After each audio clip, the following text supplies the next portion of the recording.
Muito obrigado, Sr. Presidente. Sr. Ministro, Sr. Secretário de Estado, bem-vindos à Comissão. O Sr. Ministro vem-nos fazer aqui, basicamente,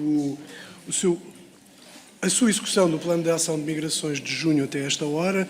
relativamente às 41 missões, não o estabeleceu de uma forma física em relação aos pilares desse mesmo plano, e eu gostava de ir perseguindo esses pilares para podermos definir de alguma forma, porque também o Sr. Ministro não falou de medidas que tomou e que foram relevantes para a execução do programa e das medidas que fez até agora. Nomeadamente às alterações que realizou na AIMA, ao estabelecimento da equipa de missão que pôs no terreno todos esses processos, não quantificou essas matérias, era importante que nós de alguma forma pudéssemos ter a noção da dimensão do que é que foi realizado em 3 meses, porque naturalmente todos nós assumíamos a preocupação de ouvir falar em 400 mil processos que estavam aí pendentes e que motivavam e punham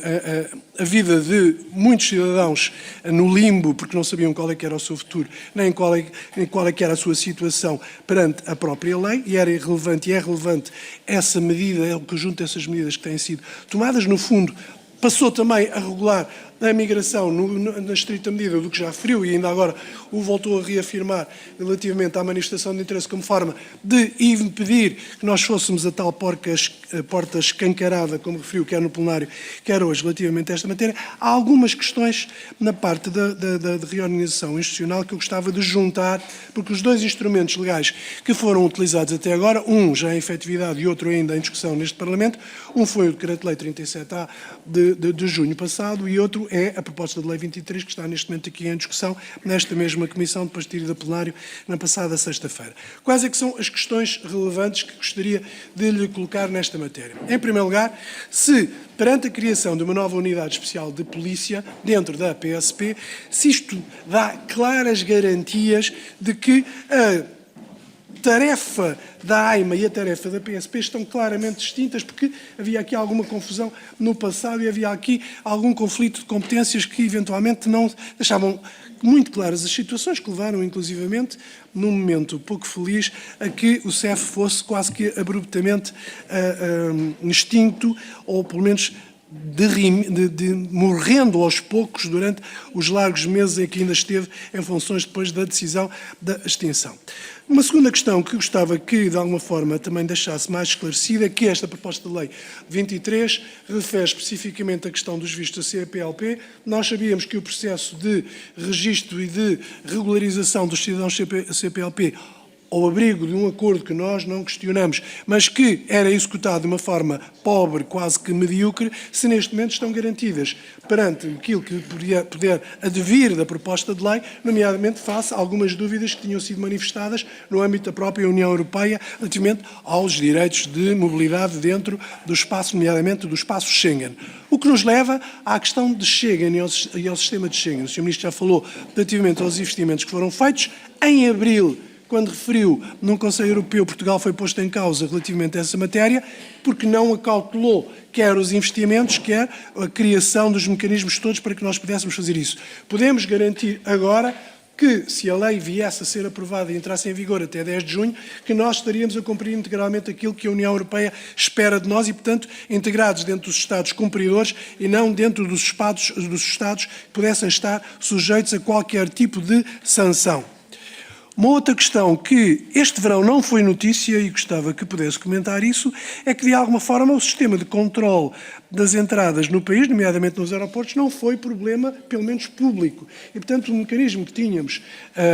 que foi montado este ano, ao contrário do que aconteceu em anos anteriores, funcionou com alguma clareza. Sei que é matéria da administração interna, mas naturalmente também é aqui matéria por onde passam grande parte dos imigrantes que entravam dentro do país e, portanto, importa de alguma forma no conjunto de questionar o Governo relativamente a esta matéria, se nós podemos estar sossegados quanto a isto e se esperamos que a melhor experiência que agora a PSP vai tendo ao longo dos tempos, e nomeadamente com a criação da unidade especial da PSP, constante também da proposta de lei 23, vá conduzir a um rigoroso controle de entradas dentro do país, quer seja pelos aeroportos, quer seja por via marítima e também e principalmente, porventura, se necessário, por via terrestre.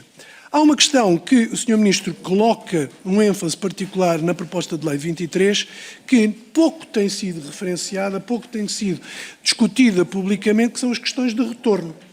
As questões que, de alguma forma, hão de colocar todos aqueles que não preencherem os requisitos ou se verificarem que não cumprem aquilo que a lei determina, se nós vamos ter condições para poder realizar esse tipo de situação dentro de uma lógica também ela humanista, ou seja, não é chegar à fronteira, despejar para outro tipo de espaço todos aqueles que indevidamente entraram em Portugal. O que me conduz ao terceiro pilar do plano de ação das migrações, que é a integração humanista.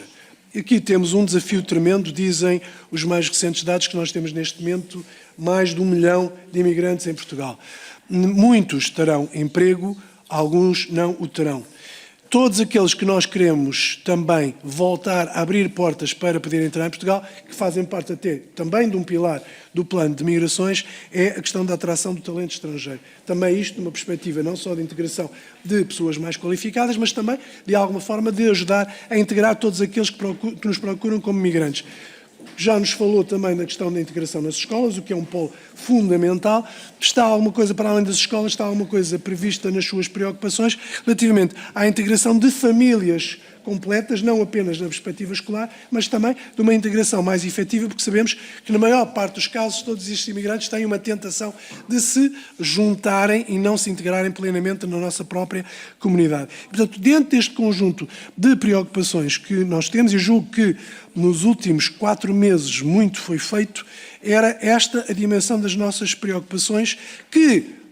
parte delas, porventura, a execução mais vital estará neste momento no âmbito da proposta de lei 23, que está marcada não só porque no passado nós não teríamos hipótese de poder ter feito antes, mas que está acima de tudo também marcada para aquilo que é o limite de Schengen, que são, e nomeadamente a ligação ao sistema de Schengen, que estamos neste momento a pouco mais de 2 semanas para podermos responder com garantias para os nossos congéneres europeus relativamente a isto. Sei, porventura, aqueles que tinham muitas dúvidas relativamente a esta matéria em junho, relativamente ao plano de ação de migrações, o Sr. Ministro ultrapassou e em muito aquilo que seriam as melhores expectativas, nomeadamente para um plano que era de 4 anos. Mas, obviamente, que ninguém quer saber do período de legislatura quando está a ser objeto ou se preocupam com este tipo de matérias. E, por isso, lhe volto a estabelecer este desafio de nos conseguir dar este ponto de situação em tanta matéria tão diversificada que nos possa ajudar aqui também a compreender, interiorizar e perceber quão relevante é a matéria que também consta dessa proposta de lei 23. Não na perspectiva do Governo, não na perspectiva do Parlamento, mas sim na perspectiva do Estado português, que está obrigado a dar respostas, quer perante os países Estados-membros da União, mas acima de tudo para a comunidade internacional que nos busca, porque nós também buscamos e interagimos com essa mesma comunidade internacional. Muito obrigado, Sr. Ministro.